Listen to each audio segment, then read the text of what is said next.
Dawn Staley weighed in on the back-and-forth battle for Rookie of the Year between Angel Reese and Caitlin Clark, saying Angel is, quote-unquote, without a doubt, the Rookie of the Year right now. Paul, do you agree? For me, Skip, it's going to change week in and week out, game in and game out. To me, Caitlin took the lead yesterday with her big win in her 10-point fourth quarter. Angel misses out on her 15th double-double. So she had 15 or 16. Yeah. But before yesterday, it was Angel. So, you know, I think it's going to come down to the last games for me, but both are deservingly of the Rookie of the Year award. I mean, obviously, they're both all-stars.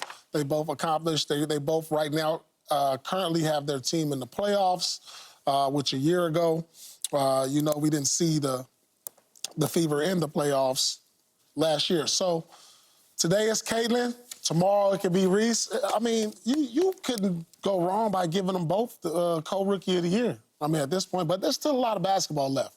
You know, they still got about, 15 more games? Grant Hill and Jason Kidd. Grant Hill, Jason Kidd. But I think that's the last I remember. Maybe Steve Francis and Elton Brand, maybe? Did they? I don't know.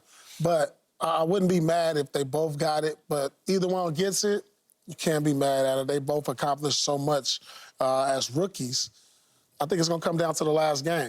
I mean, because you could look at, all right, well, Caitlin's record is better. They're both in the playoffs, though. You know, 7th and 8th seed. So what about the numbers? Well, you know, Reese has had an historic run.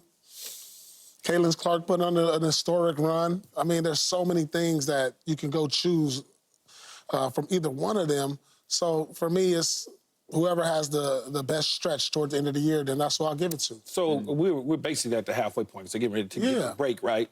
Was one more game for the league. So that's the break, the halfway We're past point. halfway, but you know what I'm saying, the break, I consider it the halfway there'll be 15 games to finish. Yeah, 15 so, games to finish. So at the break right now, it's Angel Reese for me, at the break. Okay. Doesn't mean that Caitlin Clark isn't right there with her, just she's not over the line, she's at the line.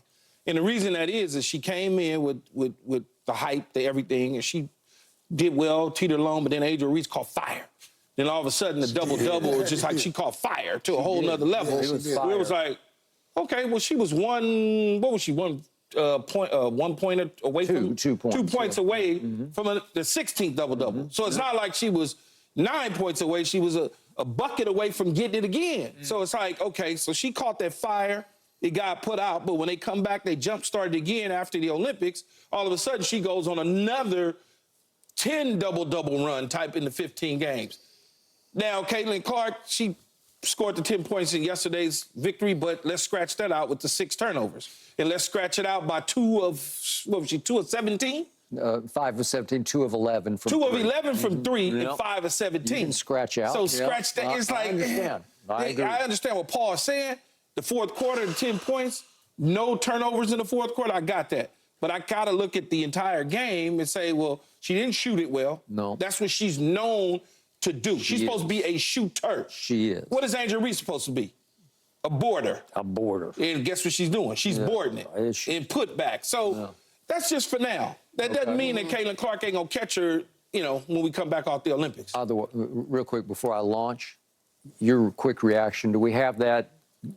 Angel needed 2 points. Yeah, they 6 seconds left, and they quadrupled. Here's Las Vegas. No, she needs 2 points. Y'all, no, don't let her. No. We all gonna go no, we're all going. We're all going. That ain't quite. That's 4 people. That's what I'm saying. No, that's 4. 1, 2, yeah. And that was the ball game. Yeah, they quadruple teamed her. Okay, fair or foul on this? Inbound, out. Oh, no. She probably should have went up, though. She probably should have just forced it. I mean, y'all down. She probably should have forced it, though. Just went up and just... And see if she could get the foul. But they don't like the fact that, I mean... Well, they knew what was happening. Yeah, they knew what was up. They knew what was up. You're supposed to let her go. All right, back to the issue at hand.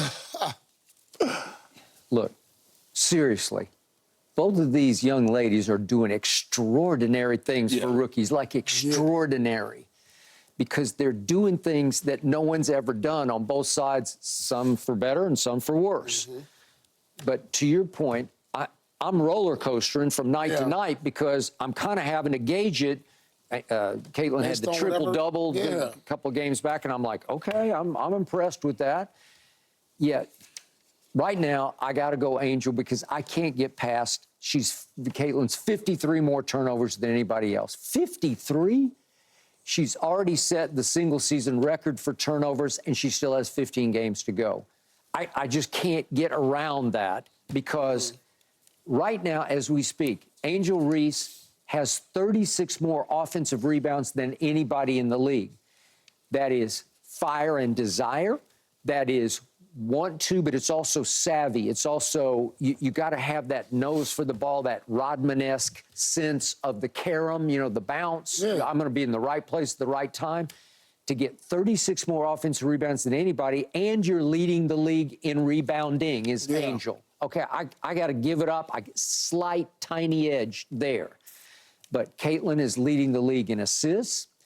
Caitlin is 5th in free throw shooting. That'll work. Yep. Caitlin is 8th in the league in steals. That'll work. So she's top 10 in steals. So she's playing. Where she had scoring, so it's like too. it's Larry Bird-esque. It's Larry Bird get his hands on balls. He wasn't the most athletic, quick-footed defender, but he stole the ball a lot. He deflected the ball a lot because he could anticipate. But they both have the games that they can maintain what they're doing through the rest of the year because on nights where Caitlin's not shooting well, she's going to get the assist. And Angel, hers is pure effort.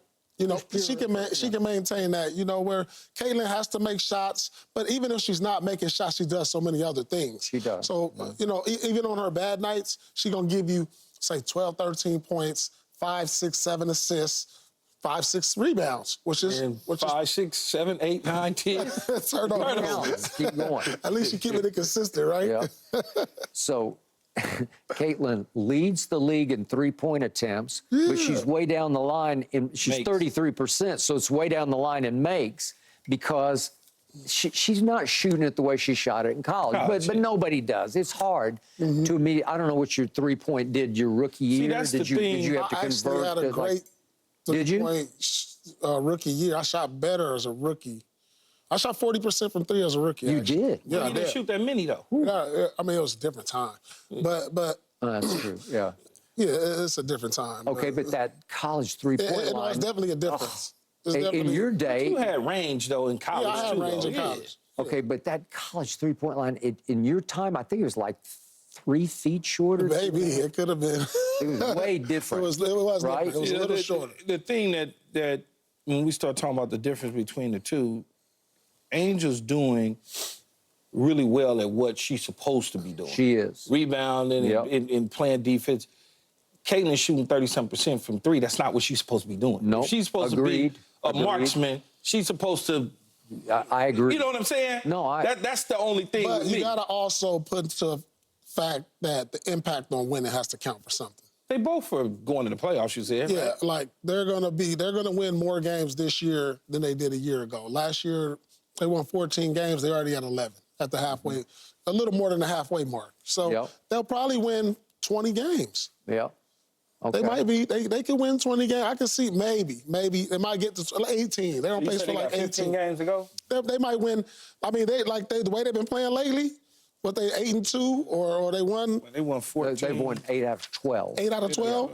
Yeah. 8 out of 12. I mean, they're on pace. 11, if they keep 11 playing at this 14. pace, they can win close to 20 games. 11 and 14.